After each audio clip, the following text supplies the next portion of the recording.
All right, so you ready to get spoiled? Don't spoil yourself if you haven't played it yet. But if you have, let's have a discussion on this. I want to see what other people are thinking about this because there has been discussion that I have been seeing on the internet of this game, and people like it. People generally are liking it. It's been getting good reviews. But was the ending good? Was kind of the wrap up good? And I first want to kind of talk about what I liked about the game, what the game did very well, and then I do want to talk about the ending, what I thought about it, and my thoughts on it. So first off, I think this game did an awesome job. You know, it's a walking simulator. It's in that type of vein. I'm into that type of stuff. I really like just exploring a world, and you give me a world and a narrative. At the beginning, it kind of had you choosing different stuff, and I'm not sure. I did hear some people say that they chose different stuff, and it didn't really impact the story as much. So I'm not quite sure if that was the best way to tell that, was to have text. Maybe it was. That kind of felt a little bit rushed. Maybe have kind of in between scenes they could have showed maybe this lady. But at the same time, as I'm thinking about it, what the game did good is it kind of gave you a sense of isolation and aloneness and focused so lasered in on this relationship with Henry and that his wife Julia, and kind of his loneliness and him running to run away from this and be lonely out in this wilderness, only to kind of have to face on his problems. In a sense, this is kind of like a book, like in some ways, like you're just, you're walking to place or whatever, but I think it did a good job of just kind of exploring primarily and lasered in a narrative. And I really enjoyed kind of the him having to deal with that out in this wilderness, and to the point where the game does something really cool that I hope more people start to pick up on. When you first see those teenage girls, there's teenage girls you go to in the lake. If you haven't played it and you are just wanting to hear me spoil stuff, you're crazy. But you see these teenage girls, they're lighting off fireworks or whatever, and they're off kind of out on this lake. They're out there swimming or whatever, and you can't really see what they look like. And even when you see, big spoiler coming up, I'm going to stop saying big spoiler, but when you see the kid that fell down into the good one, I think Brian Goodwin was his name. I was getting names mixed up, but his when he falls down there and you see his dead body, you don't even see his face. That's the first body you see in the game fully and like detailed with textures and stuff that I can remember is in my playthrough was that kid. And it's kind of striking, the only thing you see is death right there for the first time. Everything else is kind of like a shadow. Even the guy that shining the light who ends up being Ned or whatever later in the story, he's just a black silhouette kind of thing. You can't really make him out. You can't make the teenagers out, what they look like. But you see him. And I think this game did a great job of doing that. Maybe I was laughing afterwards thinking, this was a great thing, but maybe they did it because of budget things. Like they wanted to kind of save money and they don't have to show the face or whatever. Because then later when the helicopter pilot is another one and he has a mask on, so you don't even see him. So maybe it was a budget thing. I thought it was cool. Maybe it was a design choice. I hope it was a design choice because it was a cool one in that it kind of kept you still focused on the mystery of it. And here's the other thing too. You're feeling... I've been playing a game, Xenogears, lately. And in that game and all these older games, you kind of had to fill in the blanks on certain stuff. In certain narrative moments, there would be an animation, somebody getting sliced or something.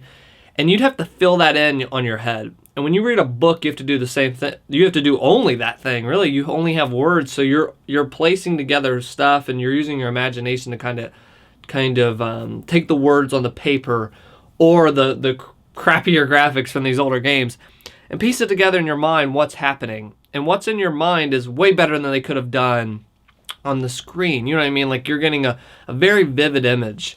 And I think that's been lost in today's game. I think it's been lost in more with this Ultra HD 4K we have now and all this graphics technology. I was thinking about that playing this game, thinking, when they weren't showing the characters, I was like, what do these girls look like? What does this guy look like that's up there? I mean, that was cool that he was a silhouette. why is this kid's face is under this rock? You can't even see him. And, seeing those girls out in the lake and hearing noises and all this stuff that happens that you don't really see in the game, I think brings me back to that old era of games where you had to fill in between the lines what was going on, what stuff looked like. So a lot of people are talking about how, and I'm kind of confused on this too, when the plot kind of wraps up that this has been Ned the whole time kind of tracking them, and it almost feels like is that it? Like all this technology was going on, it's just this one guy. And for me, this felt like a Scooby-Doo episode. And Scooby-Doo episodes, I watched a lot of Scooby-Doo growing up, and I liked Scooby-Doo. And what Scooby-Doo, I love that I'm comparing this to Scooby-Doo, but really this is a Scooby-Doo game. What Scooby-Doo did great growing up and why I liked it was all this scary stuff was happening. Whoa, this mystery, what's this over here? And your mind starts to wonder, just like I was saying, like starts to fill in the lines, like this is really creepy. What are these guys doing? What's going on? Is this a real ghost? Who is tracking me? Is there multiple people? Are they right behind me watching now? And your mind starts to wonder, where I was like actually getting kind of nervous playing this game. Like, please don't make me walk back to the thing. I jumped when he hit me from behind. You don't even get to see Ned hit you in the head to take his radio back. All these moments like made me very anxious, and then other times made me laugh. And this kind of stuff. And it's kind of like a Scooby-Doo episode. Like, you were laughing sometimes you were really scared. But then in the end, like, you're expecting, oh my gosh, it's the freaking Frankenstein monster. And they go up, and one of them pulls off the mask. Oh, it's this dude. He would have got away with it. And that's what I felt like this game was the adventure and the narrative, and him having to deal with, him leaving Julia, him out here. Now he's like stuck in this madness of this world. Like, he never bargained for any of this, And now he has to deal with like this woods and these forest fires and stuff. But there's a guy tracking him. I think that is just so cool. I think that's a cool mystery thing. And because it wraps up in this way, I think people were kind of like wanting this big conspiracy thing and wanted it to go further. And I can see that. I understand that. But at the same time, if you have to view it kind of as a Scooby-Doo thing they were trying to do. This narrative was great between him and Delilah, him and Julia, and they're building the story. Oh, there's people watching you. You're kind of freaked out at this, at this point. But they rip off the mask, and it's Ned the whole time. Delilah even gets mad at this guy. You have options while you're talking on the radio to say, I think it was an accident, or yeah, screw this guy. But, it kind of wraps up in a way that kind of can feel like it's letting you down. But to me, it was an adventure. It was a time. It was, whoa, I thought it was this thing, and it ended up just being this guy. And all these little pieces fit together, I think, really cool. And speaking of really cool, I think the world is awesome that they have created in this. Between the Goodwin's, cave that you see, or the hideout there, between, just the stuff that you have laying around that you can look at.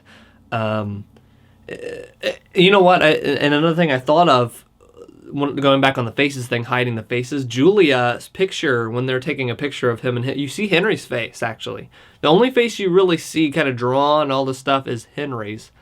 Well, I take that back. You do see the good ones that are in the credits and stuff, and what have you, but during the game and stuff, that picture of Julia and Henry, she has that camera and she's taking a picture of her own, and you don't get to see what she looks like. So you're filling in these blanks of who these people look like at this time, and I think that's really neat. And I think that the world is awesome. You have this world where all these posters on the wall, all this stuff or whatever. The stuff laying around is really neat. There's in the cash boxes, there's really cool books you can read. You can turn the books and look on the back of them. One of my favorite things that they did was there's a place you go to, Pork Pond, and at the very end of the game, when you go into Delilah's space and her lookout, is the first time you never see Delilah, but you get to see her through this environment that she has. And maybe that's kind of what they were going for too. As I'm thinking about this, like with not showing the face, like just think of like the things that were written about these people or whatever. Like that's what makes these people. Don't look at the face. Like the outward appearance really doesn't matter. Just focus in on these, these characteristics that these people have. And the first time you see Delilah's, place, you're looking around. You put on the headset to talk to her. I thought was really cool. That ends the game basically. Is this last talk with her, and you look around, and I was looking up and cracked up at that Pork Road place. Delilah says earlier that there used to be a sign here that there's this post. Yeah, we used to say it was Pork Pond, but people just kept taking it or whatever. Like they just kept taking Pork Pond, and they were like, yeah, I guess it looked good in the cabin or anything. And you're sitting there, and I was sitting there on the headphones and looked up and like saw that Pork Pond where she had taken one of the signs, and I thought that was so cool. And there's so many tons of little things like that, kind of hidden throughout the world. They talk about this forest ranger, like kind of Smokey the Bear kind of character. I think of. They talk about. I just love the chats between Henry and Delilah, and kind of hearing, people are tracking, what we've been talking about with each other, and just these little moments of like, there's one night, one of the days, it skips throughout the days, one of the days where you're sitting there and you see that fire or whatever. They're like, all right, they're going to put a burn thing around it or whatever. They're going to make sure to watch it. And you're kind of talking to Delilah. And at that point, like, you kind of feel your, loneliness at that point, and you can have options to say like, hey, I'm thinking of you. I wish you were here. I wish, and you have those options right there. And that just felt very real and very, very intimate, to the point where it reminded me of why I loved that moment. That's probably one of my favorite moments in the game, is just that watching that fire. And they name it flat, like you can name it different stuff. And Delilah at one point says something like, there's a, you flapjack, and that's supposed to be a negative connotation or a thing to call somebody. So there's an option, and I called it the flapjack fire. So it changed over the flapjack fire when you're looking at it. So many intimate moments that are very cool. This game might not have combat. You're not leveling up. It's a 4-hour experience. It took me 4 hours to beat it. But I admire and I like these kind of experiences in games. I've played a ton of RPGs. I've played a ton of shooters. And these walking simulators, as people call them, you know what? I will embrace that. They are kind of like that, but they make good narratives. They make cool stories and moments in games. And that little campfire moment, like sitting out there, you're in this wilderness, you're in this place alone, but you're talking to this girl, reminded me of why I think that I'm so excited for Final Fantasy 15. Final Fantasy 15 also is like, these guys are on this road trip. You're in this car, you're running around with your friends, and you can campsite, like, okay, let's restore, I think it restores HP and MP or whatever. Let's go and it actually shows an animation of them eating and then like actually having a campfire out in the middle of this off the side of this road, in the demo at least. And it's kind of what that game is. And what this game does is have little intimate moments like that I really appreciate. So I really enjoyed this game. I did like the ending. Yeah, there wasn't like aliens that were involved or anything like that, but I feel the payoff was the journey itself. And it's a Scooby-Doo episode. Oh, it's Ned. Guess what? It's this guy, whatever. And people can be let down by that. Understandable. But taking from the point that it's an adventure that you experienced, this thing ended in this way. This was actually this guy or whatever. The Scooby-Doo mystery was resolved. But I really appreciate what these developers did with that, with the faces, making you fill in the lines. I was creeped out a lot because I was just thinking about stuff and like, oh my gosh, he's here. Where is he at? I was even looking around like, is there a guy like going to jump out at any moment? All this stuff made for a great time. I was laughing at some of the conversations were great writing, and I had a good experience with Firewatch. So, what did you guys think? Did you hate the ending? Did you like the ending? Did you think that the game was pretentious? Did you think the game was, it was fun? Did you enjoy it? So let me know. Am I crazy in thinking this was a Scooby-Doo episode? So they called this Scooby-Doo Watch? I don't know. You decide. Email the developers, tell them my deal. So thank you guys for watching. Just wanted to get my thoughts out. I'm just pouring out with all these thoughts after playing this game, so I just needed an outlet. And that is YouTube to shout at.